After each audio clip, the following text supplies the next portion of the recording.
Karyawan-karyawan Indonesia, potensi karya yang menentukan, berhasilnya cita-cita, proklamasi 45, sebagai pengabdi pada Tuhan dan umatnya, berdharma, berbakti, beramal.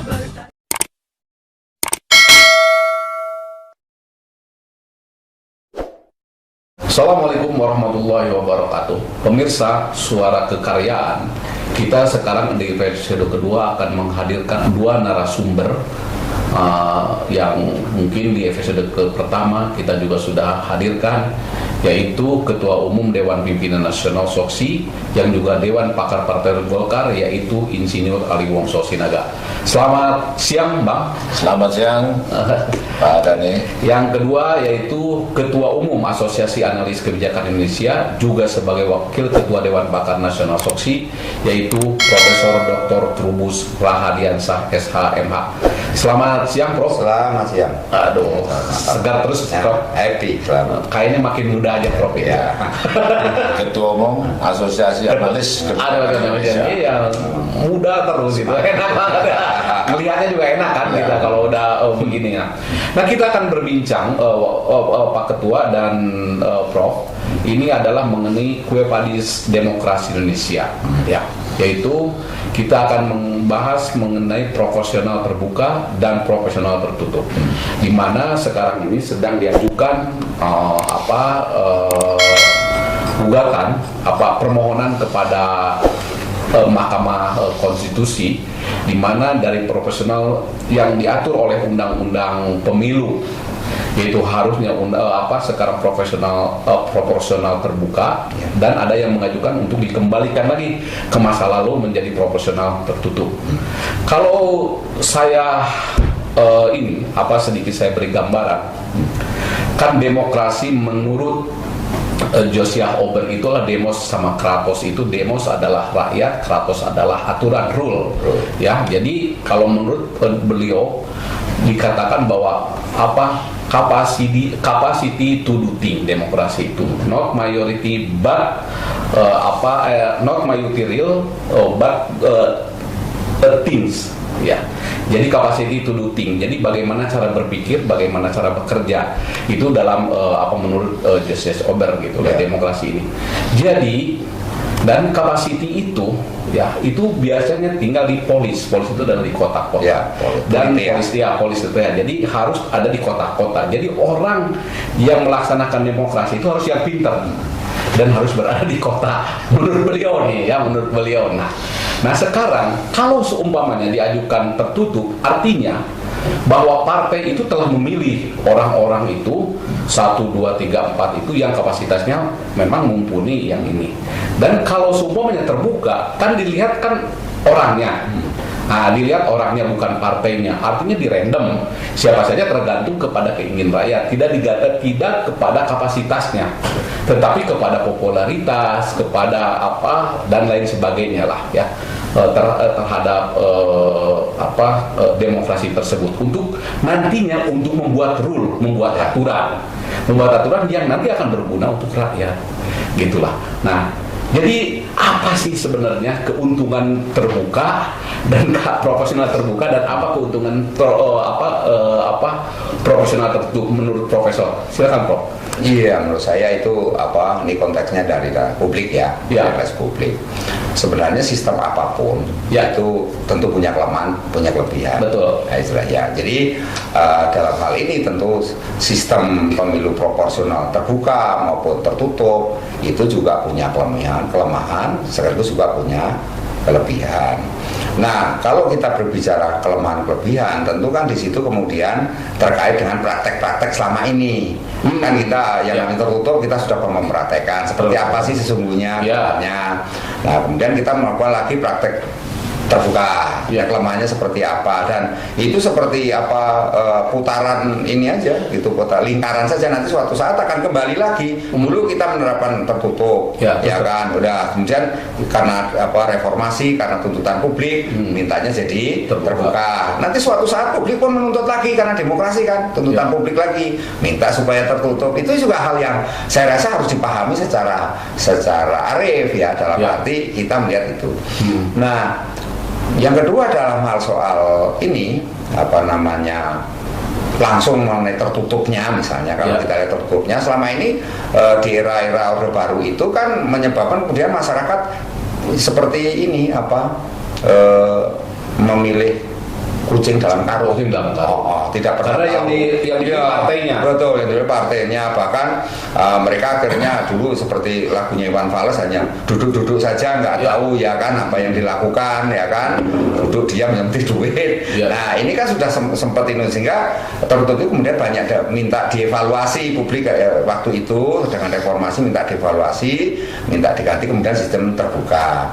Nah tentu dalam terbuka ini juga ada hal yang perlu kita lihat, apa kemudian orang yang punya power tertentu, punya jaringan tertentu tiba-tiba di nomor 1 gitu kan, ya kan, punya uang lah, kita punya kapasitas, punya modal, punya apa, dekat dengan ketua partai, dekat dengan penguasa, dekat dengan apa, akhirnya di situ. Nah ini mengalahkan bagi mereka yang punya kompetensi, karena orang tidak semua punya kompetensi di dalam secara kapital. Nah, tapi juga ada orang yang memang punya kompetensi dalam pemikiran, ada juga dalam hal approach kepada masyarakat, kepada publik. Lah itu yang harusnya apa dilihat secara utuh gitu. Nah, karena itu sistem terbuka ini juga ada kelemahan di situ. Meskipun jujur saja ya kelebihannya banyak di situ, karena apa ya? Itu tadi mereka jauh lebih terbuka, ya masyarakat kita maunya kan sempat transparan ya, tahu yang saya pilih adalah orang itu, dan orang itu saya harapkan apa membawa istilahnya aspirasi nasib saya ke depan, kira-kira gitu 5 tahun yang akan datang. Tetapi yang terjadi memang kita harus evaluasi menyeluruh juga, bahwa selama dengan sistem terbuka ini apa yang kemajuan apa yang didapat dari publik, ya dari kacamata publik ya Kak, ada sebagian publik mengerti ada banyak kemajuan, kita jadi segala aspirasinya bisa tersalurkan katanya gitu. Kalau misalnya demo-demo ya kita atau protes-protes itu ya langsung ditemuin oleh ini para wakilnya, karena wakilnya merasa berkewajiban untuk bertanggung jawab. Nah itu berbeda dengan kalau tertutup. Kalau tertutup kan ya biarin aja, dia nggak kenal juga gitu kan, nggak tahu kan gitu. Jadi hal-hal ini memang perlu dilihat secara utuh. Yang ketiga, saya melihat justru persoalan proporsional tertutup ini lebih kepada konteks ya, setting dan konteksnya. Kalau konteks sekarang memang itu karena masyarakat memang membutuhkan situasi tertentu, dan sebenarnya keterbukaan yang ada sekarang atau yang sudah dipraktekkan selama ini tinggal disempurnakan aja, jauh lebih baik menyesuaikan dengan kondisi yang ada. Nah, kan misalnya rekrutmennya dibuka secara terbuka, rekrut calon-calon itu terbuka. Yang kedua ada nominasi di dalam partai ini bisa menyeleksi, oh ini orang ini yang mana, meskipun punya duit tapi kalau misalnya attitude-nya kurang bagus, di mata publik kurang baik misalnya, oh ternyata ini harus dikalahkan dengan mereka yang di mata publik itu seperti itu gitu loh. Yang menjadikan mungkin dari teori ini, dari yang saya sebutkan tadi itu to do thing not majority rule itu itu mungkin itu karena bisa saja yang terbuka itu dia tidak punya kapasitas, tidak punya kapasitas untuk melaksanakan sebagai wakil rakyat. Betul. Di antaranya kan harus membuat undang-undang. Masa semuanya wakil rakyat tidak tahu konsideran, di mana mengingat, menimbang, memutuskan, menetapkan, aja tidak tahu gitu loh. Kan banyak yang tidak tahu begitu. Nah itu gimana itu efeknya itu? Iya, inilah kemudian memang ketika DPR ini salah satu fungsinya adalah legislasi, membuat undang-undang terkait bau-baunya legal drafting lah kira-kira gitu kan.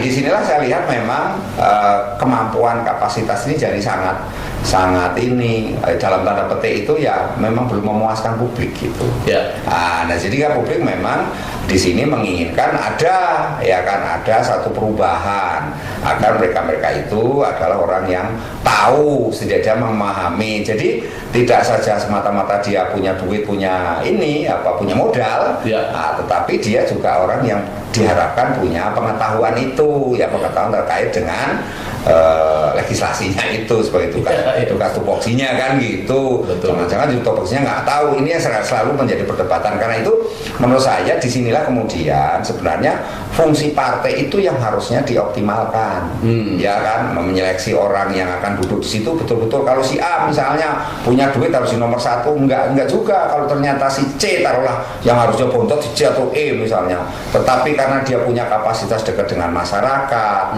dekat dengan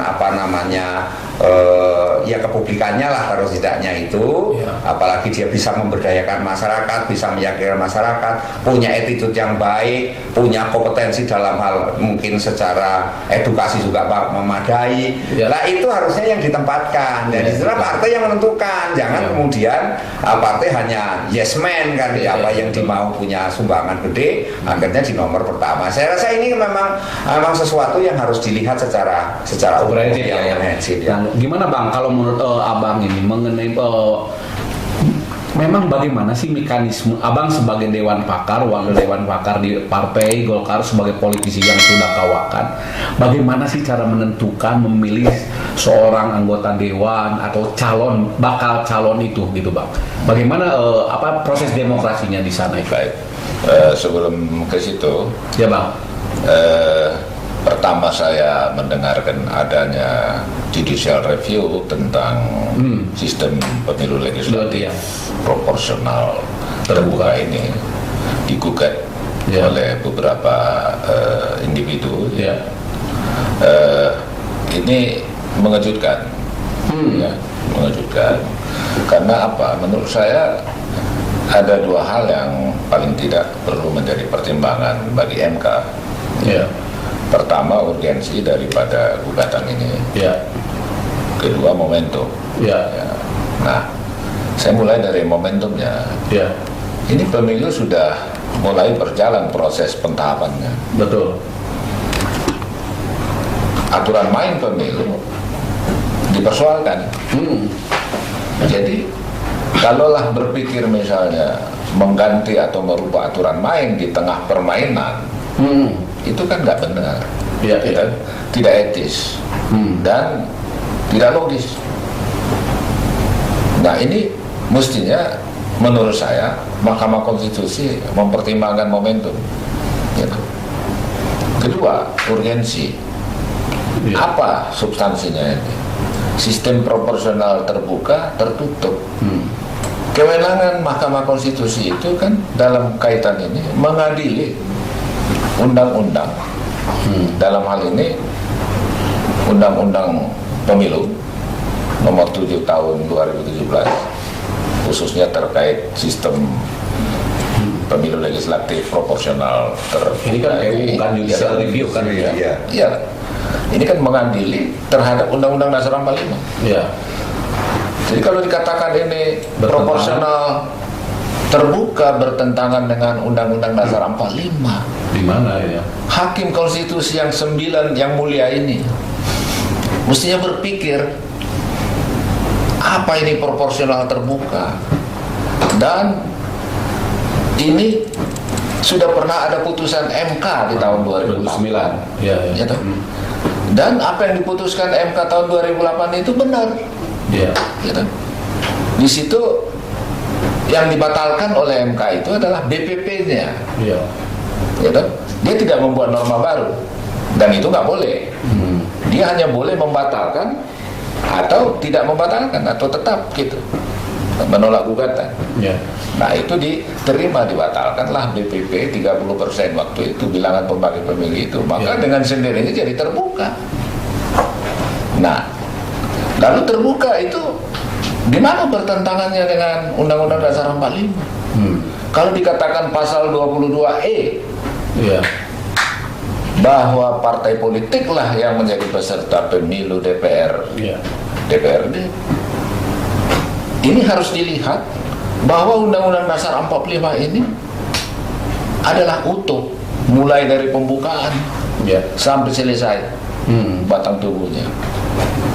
Tidak boleh dilihat sepotong satu pasal aja. Analoginya lagi, gajah itu kita nggak bisa katakan bulat panjang, bisa atau ya. Kita harus lihat secara utuh. Nah, kalau kita lihat secara utuh, pasal 1 Undang-Undang Dasar 45 ayat 2 mengatakan bahwa negara ini kedaulatannya di tangan rakyat, yang dilaksanakan menurut Undang-Undang Dasar. Nah, apakah proporsional terbuka bukannya memperkuat implementasi pasal 1 ayat 2?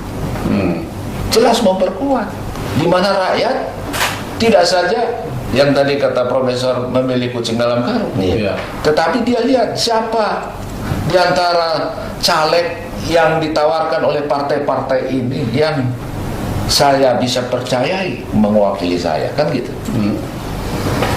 Jadi lebih banyak pilihannya, lebih luas, dengan kata lain lebih berdaulat ya.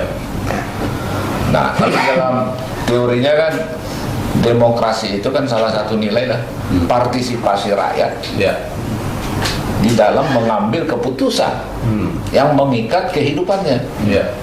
Nah, di situ partisipasinya besar karena dia ikut menentukan meskipun satu suara namanya. Nah, partai politik sebagai peserta pemilu berwenang menyusun daftar caleg. Kalau tidak ada dalam daftar caleg kan nggak bisa dipilih oleh rakyat. Nah, jadi ini saya kira proporsional. Partai politik melakukan rekrutmen, melakukan kaderisasi, dan tentu nama-nama yang ditawarkan kepada rakyat ini sudah dia pertimbangkan dengan matang. Ini layak untuk mewakili rakyat dari daerah pemilihan itu, gitu. Nah, silakan dipilih, gitu kan. Jadi tidak ada yang bertentangan. Mestinya Mahkamah Konstitusi yakini itu. Tidak ada yang bertentangan. Jadi ini nggak perlu diadili.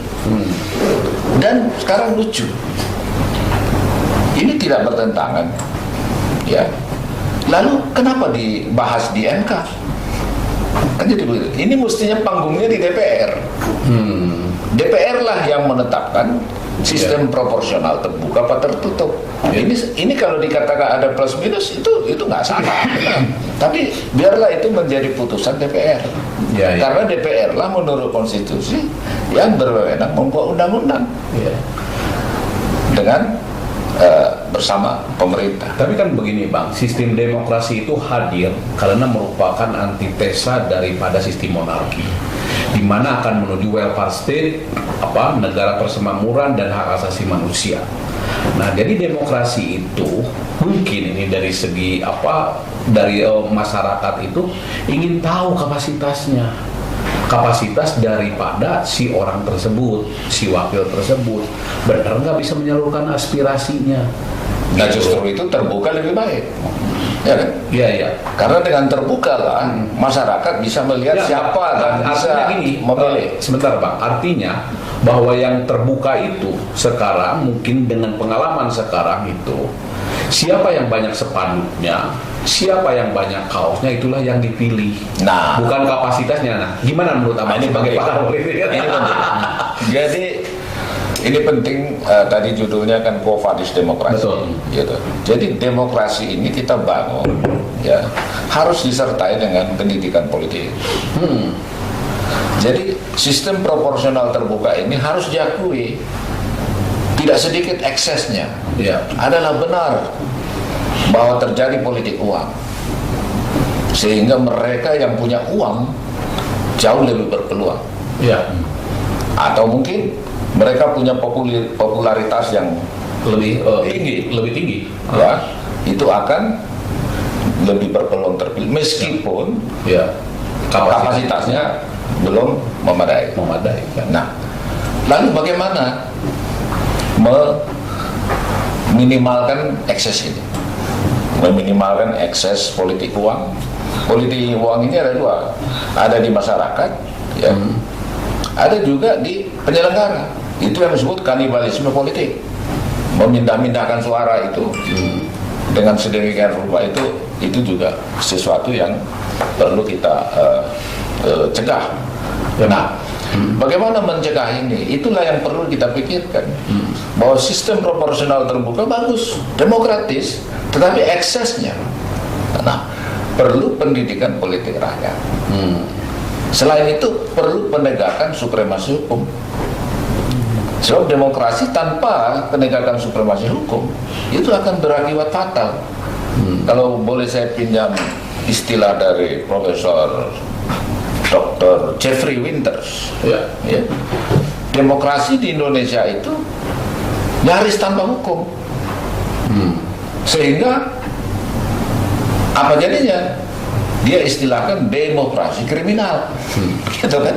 Nah, tentu kalau dikatakan tanda petik demokrasi kriminal, ini tidak boleh, ya. Dan kita harus juga mengakui bahwa ekses-ekses ini telah mencederai demokrasi dan merusak, ya. Jadi kita harus akui ini merusak. Tidak bisa. Makanya saya menanyakan kepada Abang, memang cara pemilihan wakil atau anggota DPR untuk bakal calon anggota DPR, anggota MPR, DPR, DPRD itu bagaimana mekanismenya di partai itu?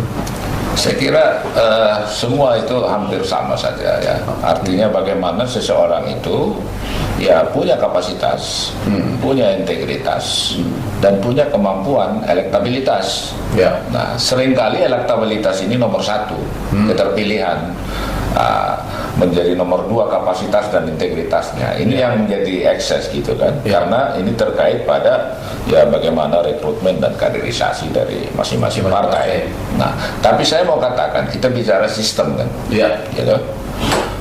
Kita perlu pendidikan politik rakyat supaya rakyat itu teredukasi, ya, menjadi dewasa politiknya. Dia hanya akan memilih berdasarkan kapasitas, integritas.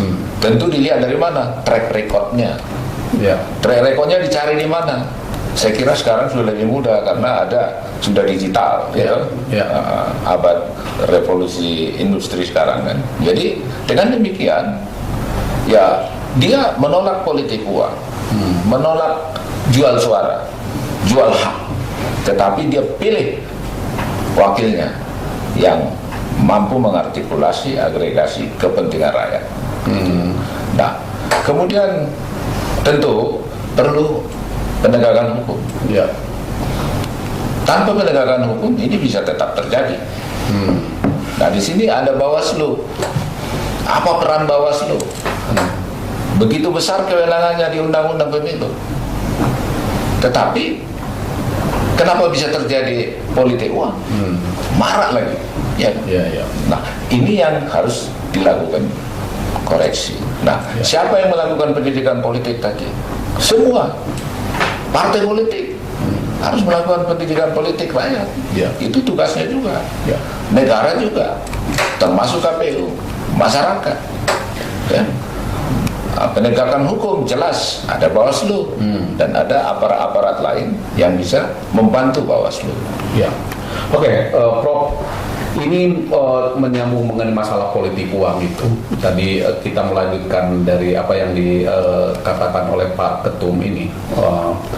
Nah, mengenai politik dari sudut sekarang dari sudut opini publik mengenai masalah politik uang dan keterbukaan itu, kenapa ada orang yang mengajukan tertutup? Mungkin dia mempercayakan kepada partai, untuk memilih yang terbaik, supaya tidak terjadi bahwa yang punya uang lah yang banyak ini. Kalau dibebaskan yang punya uang lah yang akan, meskipun ada nomor 5, nomor 6, dia bisa menang, bisa banyak, menjadi elektabilitasnya menjadi tertinggi. Gimana dari sudut itu menurut Prof?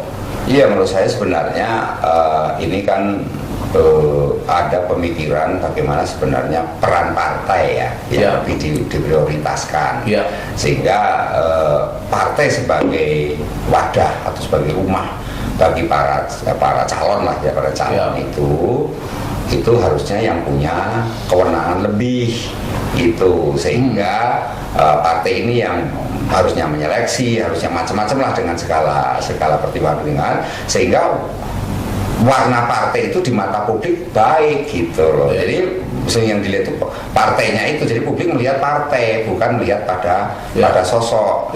Nah ini yang wacana ini yang sekarang berkembang di publik sebagian. Nah karena itu kalau kemudian kita hanya berpatokan pada ini yang hanya terbuka seperti itu, nah tetapi kalau misalnya tidak ada solusi lain kan seolah-olah jadi kita mendikotomis terlalu tajam antara yang sifatnya terbuka dan tertutup itu gitu. Padahal kan itu semua hanyalah sistem yang mana masing-masing tadi kita sampaikan ada kelemahan kekurangannya juga, kelebihannya juga. Nah dalam hal ini saya meyakini sebenarnya publik sekali menginginkan partainya yang punya eksis gitu loh. Jadi kepercayaan pada partai, karena belakangan misalnya partai kalau partai Golkar partai kita itu kan kepercayaan publiknya tinggi, udah warna kuning, pokoknya saya udah hidup mati pilih yang kuning, sudah nggak mau tahu itu. Nah ini kan harus diterima, dipahami bahwa keinginan untuk membesarkan partainya kan sangat tinggi. Keinginan untuk membuat partainya berbeda, unggul dengan partai-partai yang ada karena jumlahnya cukup banyak di negeri ini, itu kan menjadi sangat memberikan spirit semangat tersendiri gitu loh. Jadi itu yang harusnya sisi positifnya. Memang kita juga menyadari bahwa kalau begitu nanti kalau partainya misalnya pengurus-pengurusnya dalam tanda petik udah nggak terbuka, arogan, kemudian merasa paling yang punya partai misalnya karena partai ini kan macam-macam, ada partai sifatnya kepemilikan secara keluarga, ada partai yang karena kayak Golkar kan lain milik masyarakat, milik publik Nah ini seolah-olah itu sesuatu yang kemudian menisbikan atau menghilangkan, memarginalkan peran si pemiliknya, ownernya itu loh Mas. Itu yang jadi itu. Kalau begitu Prof, mungkin nggak dalam gugatan ini ada penyelundup partai-partai tertentu atau partai kuat atau partai yang tadi kata Prof katakan ada partai pemilih, mungkin juga ada partai ideologis dan partai bukan partai terbuka seperti Golkar ini. Mungkin nggak itu mengikuti terhadap jalan pikiran untuk mengajukan gugat ke MK ini? Iya, saya rasa ada itu. Jadi ada warna, artinya ideologi yang dia bawa ke situ ketika di dalam gugatan itu dalam sikap publiknya adalah mendukung sekali gitu, supaya keluar bahwa partai itulah yang paling berkuasa, paling berwenang di dalam menentukan calon-calonnya. Itu yang pertama. Yang kita lihat, yang kedua bahwa memang gugatan ini kan ada berbau oknum sebenarnya kan, oknum artinya orang per orang lah, per orang. Tetapi kan di satu sisi orang ini kan punya jaringan, kan istilahnya bahasa akhirnya ada bohirnya juga. Kan efeknya bukan terhadap orang itu, karena terhadap seluruh partai kan, karena kalau orang itu secara pribadi kan sebenarnya nggak ada yang dirugikan.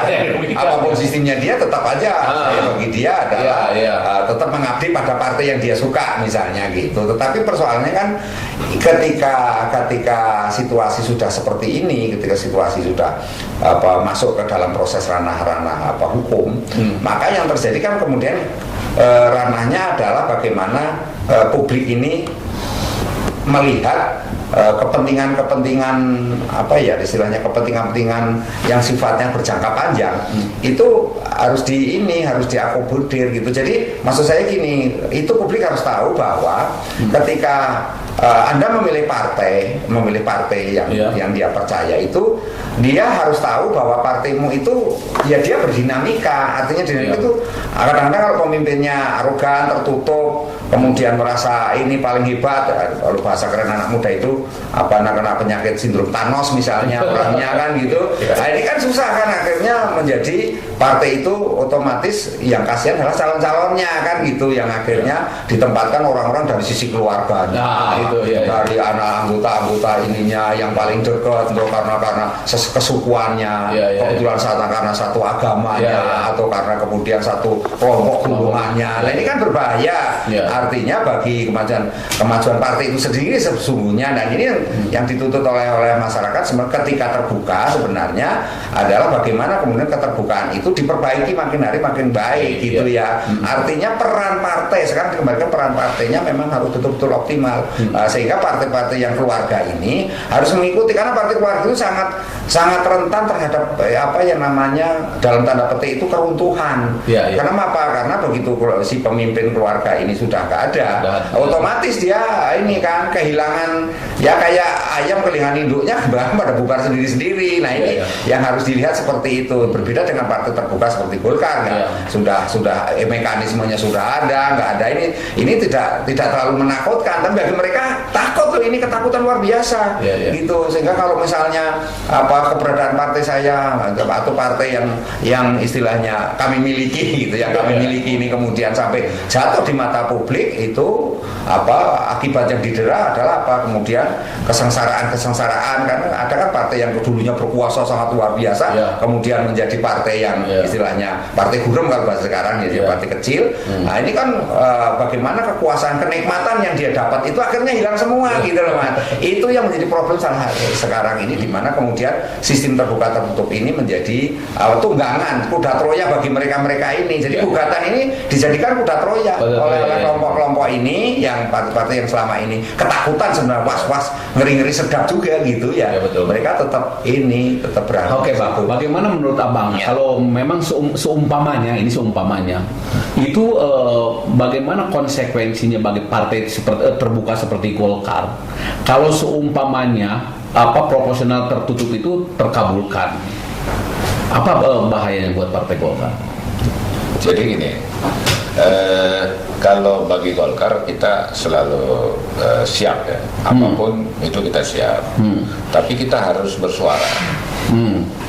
Apa yang benar kita katakan benar, baik kita katakan baik, tidak baik ya tidak baik, atau salah. Jadi saya mau katakan bahwa sistem proporsional terbuka yang diatur di Undang-Undang Pemilu itu tidak bertentangan dengan Undang-Undang Dasar 45. Apa dasarnya? Banyak sekali dasarnya. Tadi kita sudah ulas. Sampai kepada kita refer putusan MK pada tahun 2008. Nah, sekarang kalaulah misalnya ini kayak model Jakarta Pusat lagi dibuat batalkan ini, gitu kan? Lebih seru batal. Ya, ini akan mirip-mirip Jakarta Pusat lagi. Gitu. Dia batalkan itu berarti dia mengatakan, MK mengatakan ini bertentangan dengan Undang-Undang Dasar 45. Berarti putusan MK yang 2008 itu bertentangan dengan Undang-Undang Dasar 45.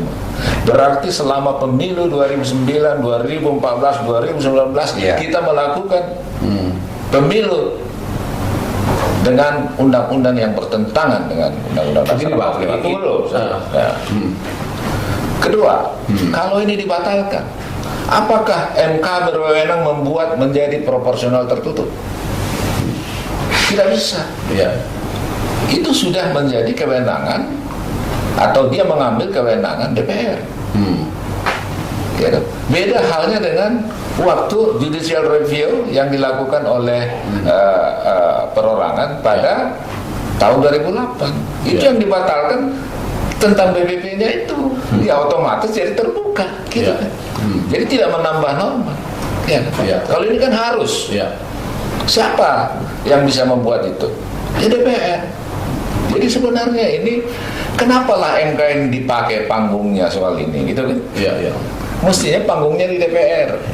Membahas ini, kalau di DPR boleh proporsional terbuka, ada begini Bang, yang di ini itu yang di judicial review itu kan Undang-Undang Nomor 7 tahun 2017 itu adalah pasal 168 ayat 2 yaitu pemilu untuk memilih anggota DPR, DPRD provinsi dan DPRD kabupaten kota dilaksanakan dengan sistem proporsional terbuka.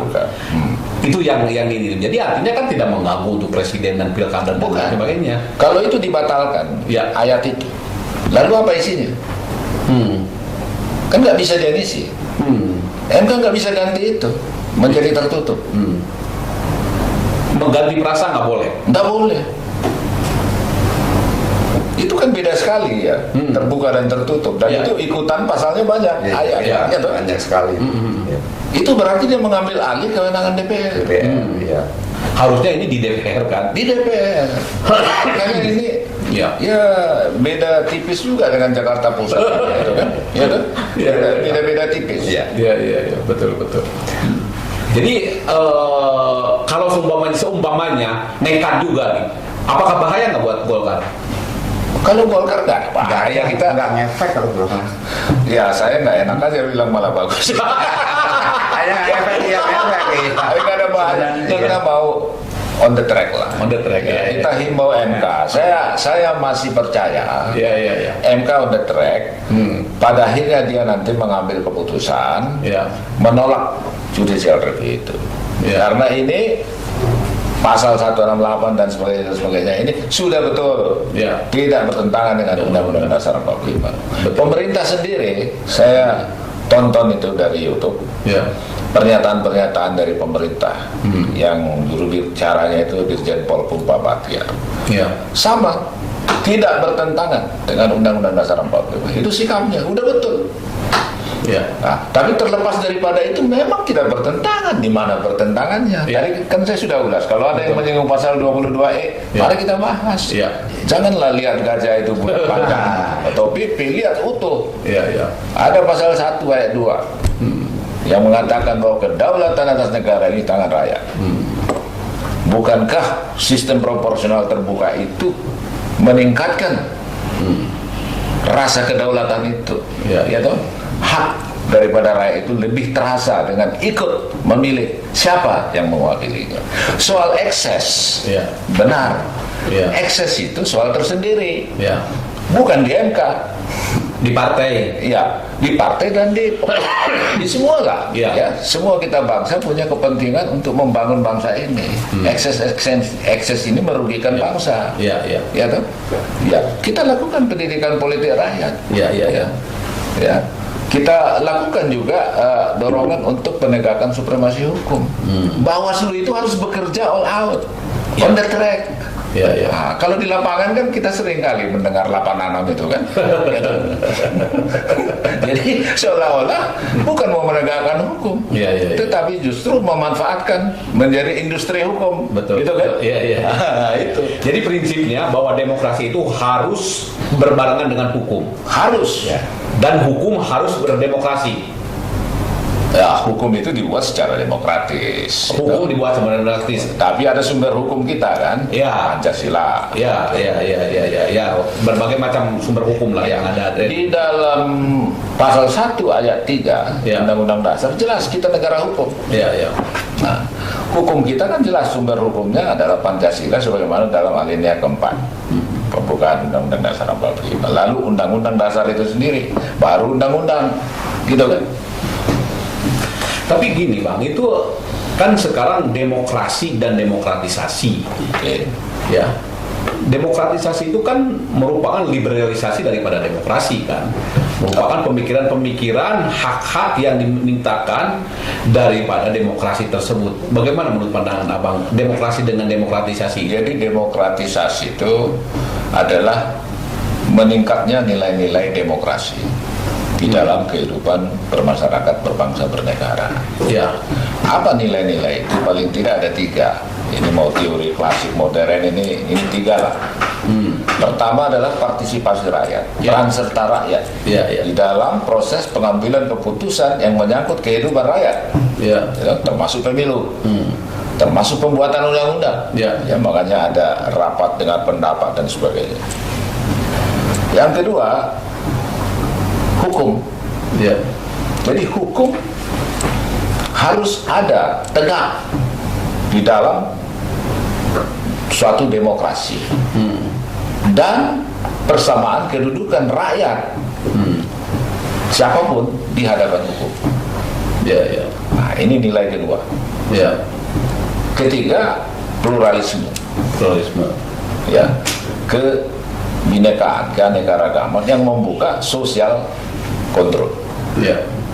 Nah, jadi 3 nilai ini harus meningkat di dalam sebuah proses kehidupan bermasyarakat, berbangsa, bernegara. Jadi semakin meningkat nilai-nilai ini, semakin demokratis. Nah, inilah demokratisasi. Nah, dihadapkan pada persoalan proporsional tertutup terbuka tadi, mana yang lebih tinggi nilainya, tertutup terbuka untuk nilai yang pertama, partisipasi rakyat. Iya. Pasti terbuka. Ya. Tetapi terbuka ini tinggi nilainya harus diikuti dengan Hukum. nilai penegakan supremasi hukum. Ya. Dan persamaan kedudukan setiap warga di hadapan hukum. Ya. Nah, ketiga ya tentu ada social control, ada partisipasi semua masyarakat untuk juga mengawasi pelaksanaan daripada baik itu hukum dan demokrasi itu sendiri. Ya, ya. Terakhir ya, Prof. Ya. Apa yang tadi dikatakan oleh Bang Ali itu dari sudut opini publik ya mengenai tiga nilai tadi, itu partisipasi masyarakat, penegakan hukum dan pluralisme itu, apakah sekarang di Indonesia ini sudah terjadi? Kalau saya lihat demokratisasi itu. Iya, sebenarnya sudah terjadi. Hanya memang karena demokrasi sendiri kan itu sifatnya dinamis ya sebenarnya. Karena apa? Karena itu menyangkut ini hak-hak warga kan. Ketika warga memahaminya bahwa demokrasi itu adalah tempat menyampaikan aspirasi, tetapi di satu sisi juga warga mengatakan bahwa dengan demokrasi itu juga menghambat aspirasinya juga kan gitu. Ini kan ada sisi-sisi yang sebenarnya dalam demokrasi itu tidak seluruhnya mutlak 100% benar kan. Ya. Tetapi yang perlu kita lihat bahwa memang perkembangan tentang pluralisme, tentang hal-hal yang berkaitan dengan penegakan hukum, kekuasaan hukum itu sudah mengalami banyak kemajuan sekarang ini dibanding yang era-era sebelumnya. Akan tetapi tentu konteksnya adalah bagaimana pelaksanaan sistem terbuka tertutup ini kemudian nanti diputus oleh MK itu masyarakat bersikap. Itu yang penting. Karena apa? Ketika nanti masyarakat menganggap wah ini setali tegak uang dengan putusan PN Jakarta Pusat, repot lagi nanti kita kan gitu. Artinya hukum itu sendiri jadi digunakan oleh kelompok-kelompok tertentu, jadi kuda Troya dari kelompok tertentu untuk membenarkan perilakunya. Nah, ini yang jadi berbahaya. Nah, kedua menurut saya masyarakat juga harus melihat bahwa kondisi yang ada baik mengenai penegakan hukum, sepakat kita sudah namanya negara hukum dan sebagainya, itu ada nilai-nilai pluralisme di situ, bahwa ada perbedaan-perbedaan yang dimana perbedaan itu sesungguhnya hal yang katanya rahmat aja lah, itu sesuatu yang normal-normal saja, yang penting kita tidak membawa kepada istilahnya kerusakan atau membawa bencana bahasa isinya bagi publik. Nah, tapi yang jelas adalah ketika perbedaan-perbedaan itu, karena toleransi itu isinya perbedaan, ketika perbedaan itu kemudian dipahami sebagai permusuhan atau persaingan yang tidak sehat, ini yang harus segera dibenahi. Karena selama ini yang namanya istilahnya tadi pluralisme atau yang namanya perbedaan-perbedaan itu selalu dianggap sebagai persaingan yang tidak sehat ya. Ada istilahnya permusuhan, seolah ada istilahnya dendam-dendam politik yang dikembangkan lagi. Nah, itu kan sesuatu yang memang dalam hal demokrasi itu terjadi dimanapun di seluruh dunia negara ya seperti itu gitu. Kalau di Amerika ada Donald Trump juga memarahi dengan Biden bagaimana kan gitu, meskipun itu negara yang kampiun demokrasi pun belum bisa menerima kekalahannya itu. Sampai hari ini ada dendam politik bagaimana sikap Donald Trump terhadap perang di Ukraina. Itu kan sudah di Rusia kan sudah jelas, kalau mengatakan saya presiden nggak mungkin terjadi itu perang Ukraina Rusia itu. Nah, ini kan demokrasi di negaranya induknya lah di negara mbahnya sono. Nah, sekarang di Indonesia sendiri yang lagi menemukan bentuk berproses kan. Yang terjadi adalah kita prinsipnya adalah masyarakat menikmati demokrasi itu. Wujudnya apa ya? Pembangunannya selama ini kita nikmati bersama, pembangunan infrastruktur, pembangunan kesejahteraan sosial, pembangunan terkait dengan pemberdayaan sosial, itu yang diharapkan publik tetap lanjut. Misalnya kepercayaan publik tumbuh tinggi ketika kita mengalami pandemi Covid di Indonesia tidak ada orang mati kelaparan.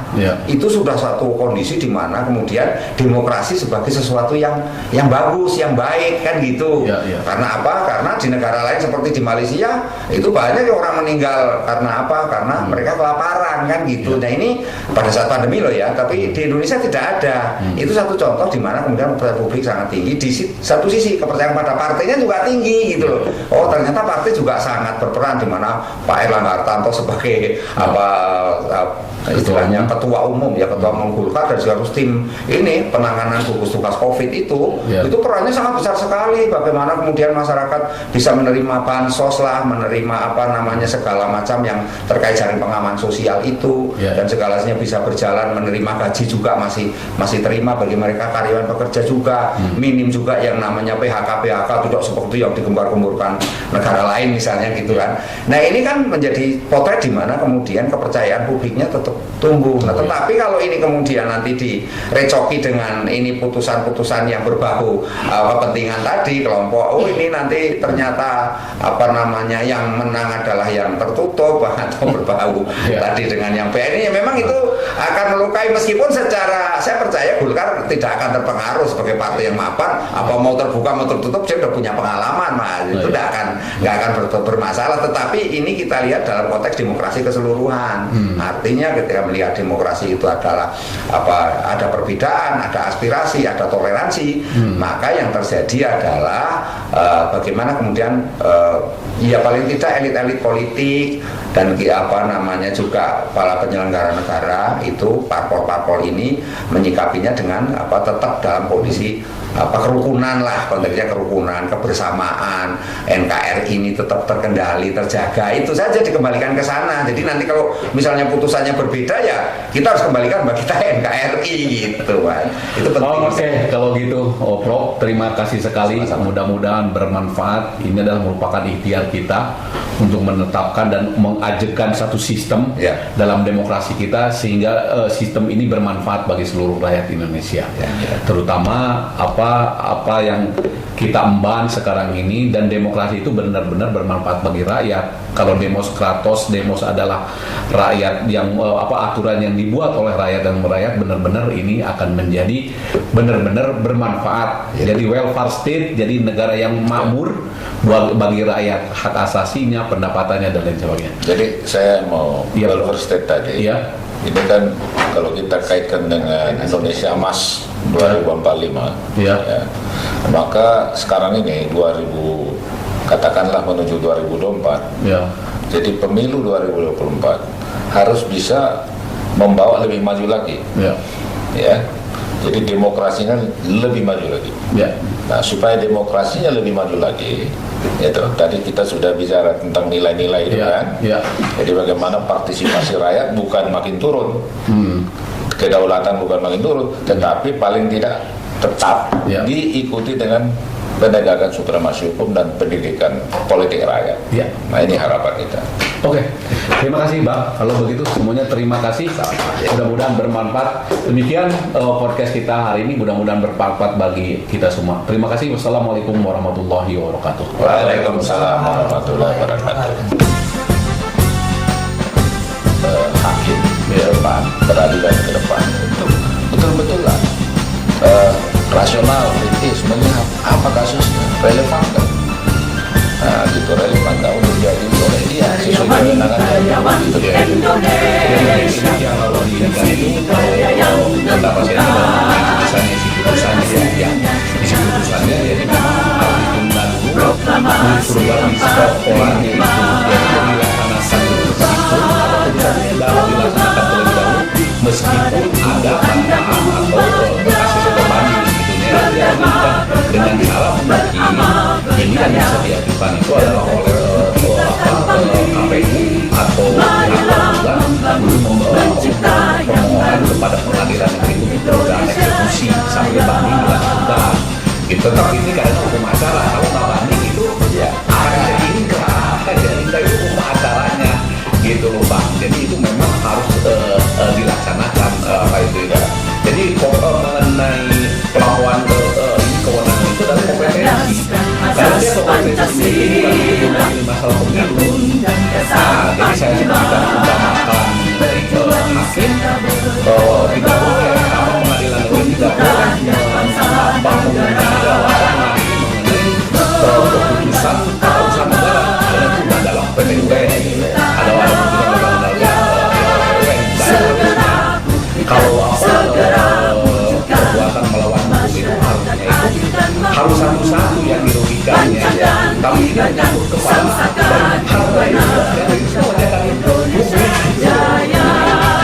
Poinnya saya kira yang penting bagaimana putusan itu tidak berlaku atau dijalankan. Bagaimana mekanismenya, mekanisme hukumnya, peradilannya untuk itu silakan, tapi poinnya harus ini tidak boleh